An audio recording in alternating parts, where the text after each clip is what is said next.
What really captivates me is the relationship that musicians have with their instruments, with the band, and with the venue itself, the audience. There's all of this that's in play while they're performing. And my goal is to find something that I can portray in each image. The painting doesn't sit still. I'm looking at myself and it almost looks like it's moving. Artists, to get that thing alive on a canvas is a lot more difficult than playing music and getting people to respond. It's deep. It's really deep. And it makes me, I thought I'd be, kind of, oh man, I'm old, I look old. But I tell you what, she captured like my whole life. I would say there is a gentle, sweet, and intense quality of my performances. Really very vulnerable. And sometimes it's hard for me to go back and see video of myself, but seeing her drawings, it's way easier to look at. It's so much better. It's much easier on me because I think it takes so much into account of my art. When you've been around so many artists in Jackson Square who depict people's image, when somebody like Emilie come along and genuinely captures it, because her first love for the image is the fact that she loved your music. That's why she really there painting you. She'll tell you I was one of the first people to encounter her in New Orleans. Like, I paid attention to what she was doing. But when she's doing the actual still portraits of you, then you really see her penmanship, her artwork. That hand is serious.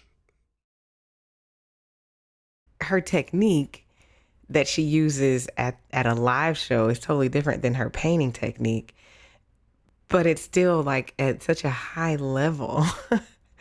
It's like she's a horn player, like it's like somebody playing some Chopin and then going swing on Duke's Place. Like, it's like Wynton, you know what I'm saying? Like, he could do both. And Emilie gets this pen and smears this ink and it's like, oh. And then she picks up this paint palette and it's like, oh. I didn't know Emilie Rhys all that well, but it was this artist. But what I noticed was after a while, she would keep coming back and I would keep seeing her. And I'm like, oh, okay, well, she's really committed to this then. It's the way that she uses color and shade and lines. It's the way that she does it. You see it and you know it's her. Oh yeah, there's an Emilie Rhys drawing. Yes, her. I get the feeling that she drew me at very intense moments. Like, I wouldn't really know, like, looking at it, which piece I was playing or what was going on, but I can see her capturing me. And each of the ones she's done, it's been a time where I was really into something. Like, she captures a moment where either I'm really thinking about something or I look very, like, contemplative. Emilie's first drawing of me was an oil painting. So and I was posing with my trombone, and she started drawing. So she didn't take a picture. So she used her eyes. She used her sense and style and drawing. It's so interesting. It's me in drawing form, which is good. I mean, like, you can get portrait artists that can you look exactly like that. It's like a painting. But you don't really want that in the drawing. You want the subtlety stuff in there too. A photograph is a perfect picture of you. A drawing is an interpretation of you. A picture captures that one moment. I think a drawing captures a whole bunch of moments. She would be at Preservation Hall more than anywhere else. And this was when she was doing this bluish, like teal and black drawings.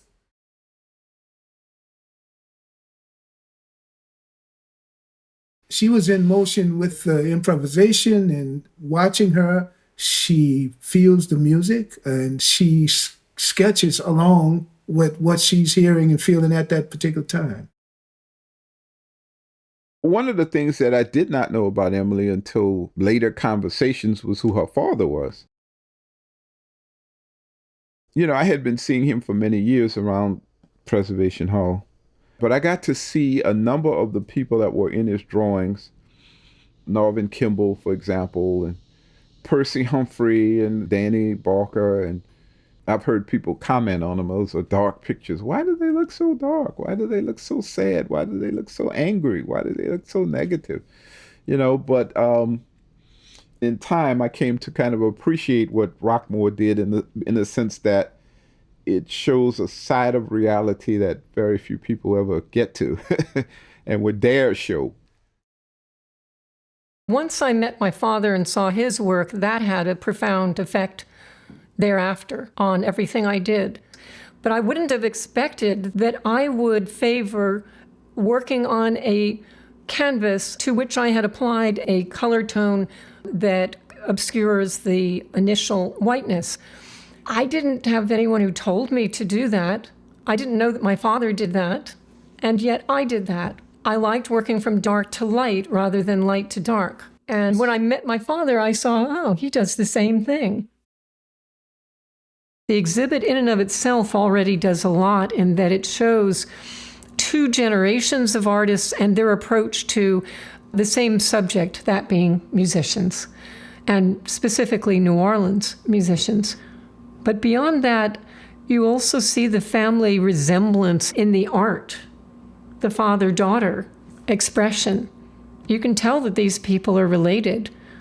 I paint like I am Rockmore's daughter. I don't paint like I'm someone else's daughter.